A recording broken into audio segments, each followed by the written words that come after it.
मुंबई अहमदाबाद राष्ट्रीय महामार्गावर साखरपुड्यासाठी निघालेल्या वऱ्हाडाच्या टेम्पोसह आणखी 2 वाहनांचा भीषण अपघात झाला। हा अपघात डहाणूमधल्या धानिवरी परिसरात घडला। या अपघातात 13 जणांचा मृत्यू झाला असून 25 पेक्षा अधिक जण गंभीर झालेत। जखमी प्रवाशांवर कासा उपजिल्हा रुग्णालय आणि धुंदलवाडी येथील वेदांता रुग्णालयात उपचार सुरू आहेत। कोणाचा साखरपुडा होता? माझाच होता। साखरपुडा झाला का? नाही। साखरपुड्याला जात होते? हा। कसा ऍक्सिडेंट झाला? ते टेलर तिकून आला तर त्याचा डबा निसटला।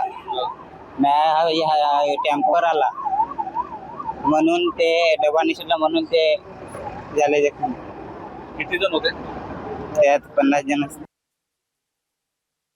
प्रथमदर्शनी अशी माहिती की जे काही वराडाचा जो काही टेम्पो होता त्यामध्ये हे रॉंग साईडने चाललेले असल्यामुळे प्रथमदर्शनी तर अपघाताचं कारण ते दिसतंय की त्यांनी 1 किलोमीटर समोरून युटर्न मारून आपल्या गावाकडे वळण्यासाठी त्यांना रेग्युलर रस्ता असताना त्यांनी शॉर्टकट म्हणून थोडासा युटर्न वाचवायच्या दरम्यान त्यांनी रॉंग साईडने घेतल्यामुळे त्यातून कुठेतरी हा अपघात झाल्याचं प्रथमदर्शनी दिसतंय, पण तपासामध्ये पुढील बाबी समोर येतील।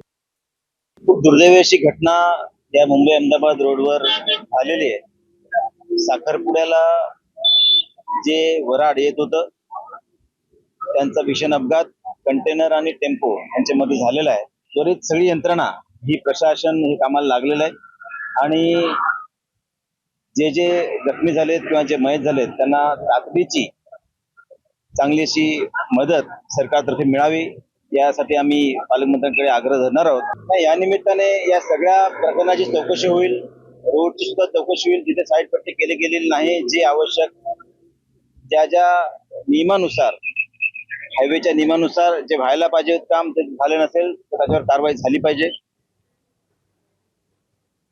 आणि मुंबई अहमदाबाद महामार्गावर डहाणूतल्या धानिवरी परिसरात झालेल्या भीषण अपघाताचा घटनास्थळावरून आढावा घेतला आमचा प्रतिनिधी संतोष पाटीलनं।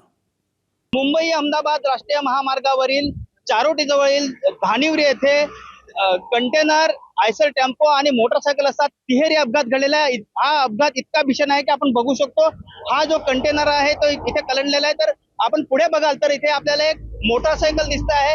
ह्या बाजूला बघायला गेलं तर आता जो टेम्पो आहे तो पोलिसांनी क्रेनद्वारे बाजूला केलेला आहे। जो अपघात इतका भीषण होता की हा टेम्पो कंटेनरला धडकल्यानंतर सर्व जी टेम्पो मधली लोक होती ती खाली पडून त्याच्यावरती टेम्पो कलंडला होता।